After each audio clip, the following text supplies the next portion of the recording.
Guys, welcome back again to this new video tutorial with the OSP Pro. In this video again of Python programming,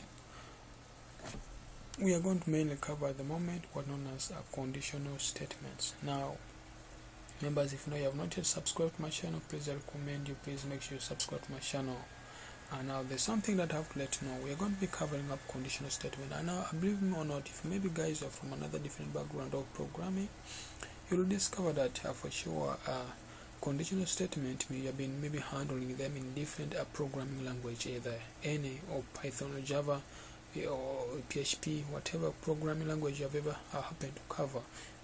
Might have ever covered Python, meaning conditional statement at point T. Now, simply also to remind you, just conditional statements are common among programming languages, and they are used to perform actions or calculations based on whether condition is evaluated to true or false. If then true, or if it's true, then we expect a block of codes to be executed out. And then the expression are essential features of programming language. They are taken or more of the stuffs have taken. Be careful. So because we have to have some kind of blocks of codes within the program, and if maybe we expect one block of code among all the list of code we happen, maybe we would have the program to be executed out for us. So in a simple time, I'm going to take you straight into how to use Python with what known as conditional statement. Now, if you try to just remember from what we just covered right now, using what known as the built-in function, we shall also see how to use a built-in function with the conditional statement. Give assumption, if I just have these pieces of code that x is equal to maybe x is equal to 5, and I also have y is equal to having maybe 6 in a simple term. So if I would like to make kind of if statements within this stuff that we're trying to do, we can just simply come down and we try to give some if statement here, that maybe if x is equal to 5, or if x is greater than 5, I'll use that, maybe, and y is greater than 5. That's how we give up a condition in Python. So whereby you happen to put maybe if x is equal to greater than something. Now I'm using this bracket because at least I'm having more than two kind of codes. I think you can see two kind of equations which I would like Python to execute for us. So next down here will be just a print statement whereby we shall be expect maybe x and y are greater than, they are all greater than 5. That's a piece of code we expect to be executed. Otherwise, we also have else if. So else if in Python write like that. So we have it like that, whereby with else if we can also give pieces of code there to stand for that stuff. Whereby here for me, I'll just go and change this one maybe to this one to less, and then I bring this one that one up. So in a simple term, I will simply say, maybe if this ones happen to not be true, then we expect this piece of code to be executed, whereby I can just change this to also maybe be here, and I will simply say x is less than 5 and y maybe is greater than maybe 5, something like that. And maybe I have one on as else now. That's the last condition.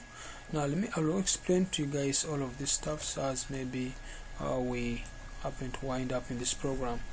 Maybe x and y are not numbers. Let me just use that condition now to just simplify everything.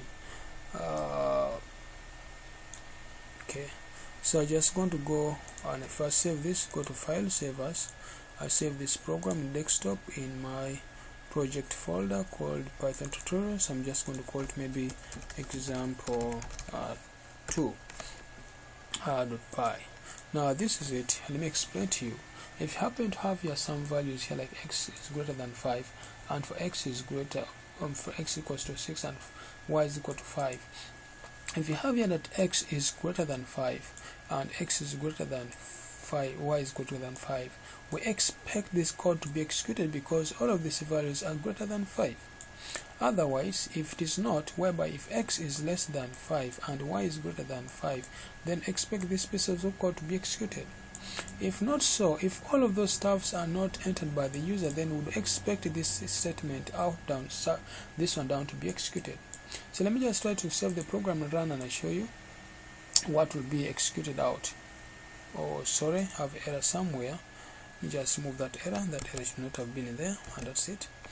So let me just try to come back in here in the program. I try to compile here and I try to run the program. I think, guys, you can just see as the time happened to execute the program, it's telling us that x and y are not numbers. Now the reason why I happen to get those stuffs, we have to ask a question. If x is greater than 5 and y is greater than 5, print for us this. Now x and y are not numbers, will not have been printed out. Let me cross check if x is greater than 5. Now for sure, if you try to cross check, x is not greater than 5, x is equal to 5. So this statement is wrong because x is not greater than 5, x is equal to 5. So I can change that statement by putting what known as x is equal to or greater than 5 and y is equal to greater than 5. So at the end of the day, we expect these pieces of code to be executed. So if I happen to run there, you'll just cross check that on what I've said. Oh, sorry, must check for that I have just another error there. I'm just cross check this. This is also greater than. Just use 2 equal sign. So that you can compute that stuff very well. So I think you can simply see that x and y are greater than 5 because I've happened to change this condition somewhere here to be that. Now members, let me just leave that also, and I try to show you how to use what known as the built-in functions to deal with this kind of stuffs. Now to do such kind of stuff, you can also use an built-in function to make sure that it prints for you out the information based on the input from the user. So we have something known as I just want to change from here row underscore input, whereby we shall be prompting the user to enter the value for x. Enter a value maybe for x, something like that. And also we shall come down here telling the user to enter the value for y. Get so whereby here we also expect this to be y, something like that, and we have this condition to be executed. Otherwise, if you happen to run this program, you'll discover one thing. At the end of the day, the machine is waiting for us to ask us to enter the pieces of code, enter the value for x.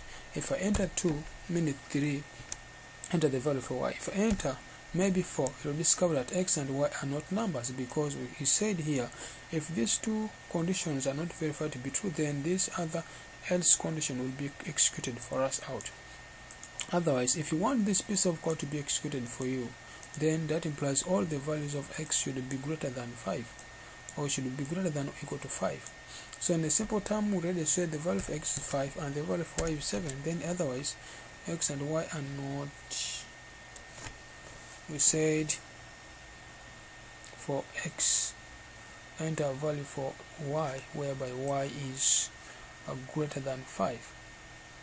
We already say x is equal to 5, and for y is greater than 5. Let me just cross check that again. I think you've seen x, this is greater than 5 for x, and y are not. Let me just take that. Now if you happen to come back here, try to run this, I think you can see it's telling us value for x. So if I just put that, and that's it. If I put that, I think you can see x and y are greater than 5. So that's it, my friends. Please don't forget to subscribe to OSP Pros channel. I love you guys. If this video happened to help you, please make sure you subscribe to my channel. Thank you all.